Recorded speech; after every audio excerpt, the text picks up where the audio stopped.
I've said a lot when I appeared before Madlanga Commission. I've said a lot when I appeared before South Africans on the 6th of July, 2025. I'm here today, at this hour, talking about the same thing. And I'm going to confirm again to the honorable members that IDAC is divided into two. The very same institution that these members established in this house is divided into two. The section that I will refer to as a rogue section of IDAC is the one that effected an arrest on Khumalo. IDAC has got good men and women that are working there, under the very same leader, Advocate Johnson, who are responsible for cases that are serious, that emanate from the state capture, amongst others. If IDAC is honest, if Advocate Johnson is honest, he's going to come here before this committee and take an oath and confirm what I'm saying, because what I'm saying is not a lie. I'll prove it.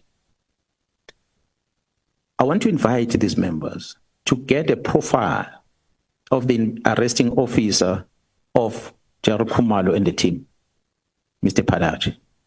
Get his profile. You're going to know that Padayache is an ex-crime intelligence member who has never touched a case docket in his life. But IDAC employed him as the senior investigator responsible for the arrest of Khumalo.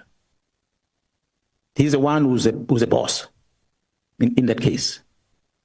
This is a person who's now employed to work in an entity of government that is charged with the responsibility in terms of the Amendment Act of the NPA, that they must deal with serious and complex cases. Well, I don't know whether is it serious and complex case to arrest people for having sat in a panel like you are sitting here, and you make recommendations to the higher structure that is going to appoint. You facilitate this process at a committee, you are taking it to Parliament. The Parliament will take it further. In the police, a committee that is arrested, it's a committee that Khumalo is part of. One of the charges is that Khumalo manipulated by forming the committee himself. It is before the court, honorable chair members, that Khumalo did not even recommend that panel. It is Gerald Madondo who signed a letter to the National Commissioner to recommend a panel where Khumalo was included as a member of the panel. So General Mkhwanazi, you are aware, because I put it to you, but you're clearly now aware that is at least the reason given why he was arrested. It's this whole appointment that's exactly process. No, that's the reason that they give. Because I put it to you that Advocate Johnson had told me it had nothing to do with the political killing stars team. If I were to have an opportunity to sit where you are sitting, SC, and Advocate Johnson is sitting here, I'm given an opportunity to cross-question her. I'll prove it to this House that what she told you, if she did say that, it's a lie. The Khumalo's arrest is a project. It's a project to counter the criminal investigation in Gauteng. This letter of the minister, the close of the task team, it's a project that is aimed at stopping the criminal investigation in Gauteng. So why I'm demonstrating this to you is that here's a group of members from crime intelligence that are arrested for having sat in the panel. The portfolio committee chair and the members in the portfolio committee will tell you what is the process in the SAPS in terms of filling of vacancies. So you ask yourself whether did these ones do something different to that process. The process, if I were to tell the members that the head of HR in the police, on behalf of the National Commission, they will send you a letter. They will say, this post has been advertised. Make recommendation of the panel members that must be in the panel. You submit as an accounting officer the recommendations to the head office HR. Head office HR decide whether your submission and your recommendation they're in agreement with or not. It is that office that approves the panel. not a line function manager. I'm a provincial commissioner, KZN. I don't approve a single panel of such levels of brigadiers. I deal with the ones junior. But allow me to explain, SC and honorable members, that the process is established in organization. So Khumalo and the team, it's a panel that is appointed by the National Commission of the Police. If Khumalo did wrong and the team did wrong in the panel, their recommendations goes to another moderating committee at the national office, at the National Commission's office. They are lieutenant generals that sits there, including head of legal service. They moderate the work that the junior committee will have done, and they agree with it. So if they agree with it, then they give it to the National Commissioner, he appoints. So if IDAC arrests, they're supposed to have arrested all this chain. But because they're not interested with the others, they're interested with these ones. It was a quick win to get to them.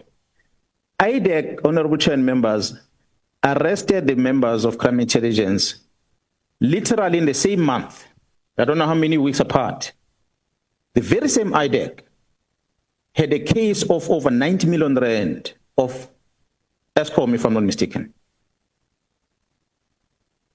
One of the members that are charged is a member of parliament in that case, Mr. Mlev.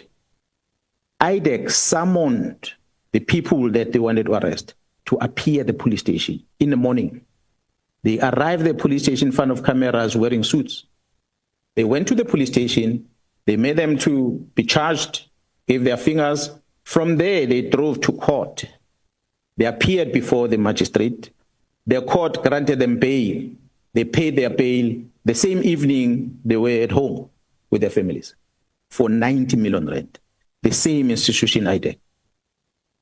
How is it possible that they are going to wait for Khumalo at the airport for having been part of the panel to appoint someone who's going to earn a salary of R1 million per year?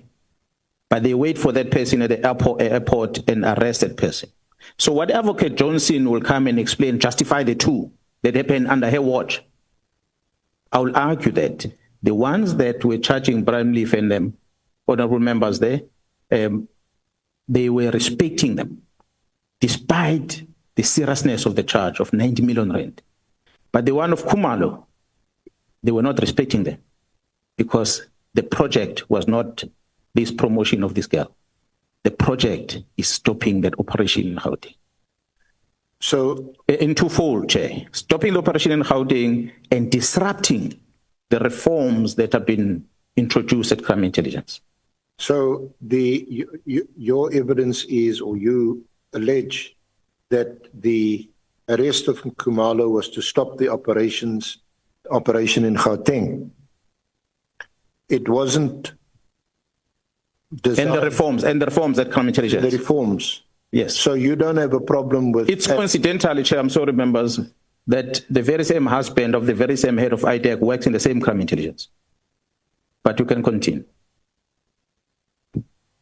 So I don't hear you saying that the arrest of Khumalo had anything to do with the political killings task team. Honorable Chair, I've said it before and I'm saying it again. The minister signs this letter on a short notice like this, and there's these discussions that are happening, and then realize, as we're putting these dots together, that the political killings task team was a missed target. They were under impression that it is the political task team that is investigating these cases in Pretoria, in Gauteng. But they were wrong. So they hit the wrong target.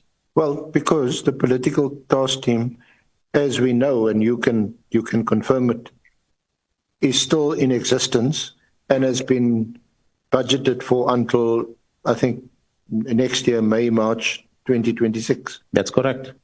So certainly the minister or Minister Mkhwanazi has not succeeded in stopping his work.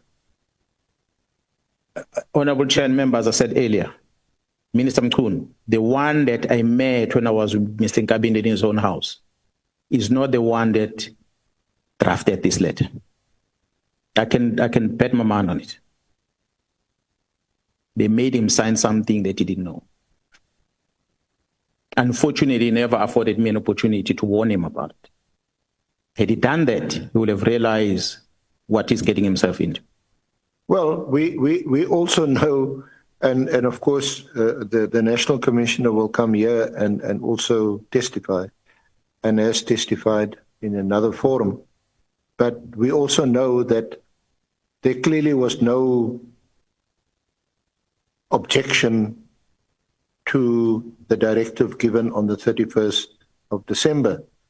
In fact, there appears to have been some acquiescence at the very least, because the directive was given, and on the 5th of March, here in Parliament, the project leader of that team makes a presentation and talks about a winding down or winding up, if you call it, of this team. It's repeated in a presentation the next day in front of the minister on the 6th of March. And then again on the 27th, we know from General Masimola, and I can tell you this because that's what he said under oath, there were some disagreements with the minister. But it certainly didn't, because the minister appeared still to insist that it must be immediate. But nevertheless, the plan was a phasing out of this team. So from what we gather, the minister he certainly never got his way about what this letter said, the immediate disestablishment of the PT, despite Khumalo's arrest. Yeah, no, that's correct, Honourable Chair. The minister obviously did not get his way around this, but I must indicate that what you're saying, as is correct. From what I heard when the National Commission appeared before the Madlanga Commission, that and actually before that, I got to hear that there were meetings that had taken place on the 6th of March, and subsequent to that, another meeting later, where they were making these proposals, which I had seen when they were presenting. I was upset, I must say that. Although I could not challenge it, because if it's a National Commission takes a decision, let's disagree with this. Who am I? I account to the National Commission. National Commission is a trained police officer. So if it breaks the law, knowing he's breaking the law, it means he has to account for it on his own, at his own platform. But in this case, I was making noise because for me, there was a directive to shut down a unit working in my province, and nobody talks to me about it. So I kept on asking the National Commission, did you authorize this thing? And he said, no, he never did. But as a policeman, I couldn't take his words. I wanted under oath, on paper, in black and white, to say that. He gave that to me, I think on the 4th, if I'm not mistaken, Honourable Chair, members, in a statement under oath, where he said he never authorized Jarasbia to take these dockets to Pretoria. He never authorized this and that and that and that. From there, then I knew that I've got a criminal case going. That was on the 4th of July? That was before my press briefing. Sorry, General? It was before my press briefing. I already had a National Commissioner's the 4th of July. affidavit under oath that says he did not authorize this thing. And we have that affidavit? So that is in a criminal case docket that you're talking about today. Because then all these people that played a role in shutting down my investigation, that which I warned about on the 2nd of July, is being investigated now. So I do hope that pretty soon we're going to effect arrest and we're going to be in court. And what is the charge? Defeating the ends of justice? That's the main one. There's a collusion to defeat the ends of justice from the evidence that has been uncovered. And that's based on an affidavit that's in the docket? Yeah, because I needed to have a point of departure. National Commissioner, tell me, did you authorize this thing, yes or no? He says, I didn't. I said, write it down. There was a delay in him giving that. A delay. Eventually, he said to me, okay, here's it. So when he did that, then I knew that, okay, someone will have to then go to court and explain why this. So we started there with the investigation. Statements of Khumalo, statement of Sentumule, all the people that played the part except CB and them. We did not take statement from them. The team is investigating further. The investigation is ongoing as we speak. I can't talk in details on it. So who's conducting the investigation? Crime intelligence or? No, it's the detectives in KZN. the detectives. There's a case that, okay, I'm not part of it, I'm a complainant. I gave my statement and I complained, and they started collating all these things and putting these pieces together. As a complainant, obviously they update me. The DPP gave me an update about 2 weeks ago about the status of the investigation, and I'm quite pleased with how they are moving with the investigation. I guess it's going to be a landmark case that we're going to have in court. Sounds like it. It will be. You were the complainant. I am a complainant. And you got the National Commissioner to depose to an affidavit. He's my witness. He's your star witness. Yeah. I think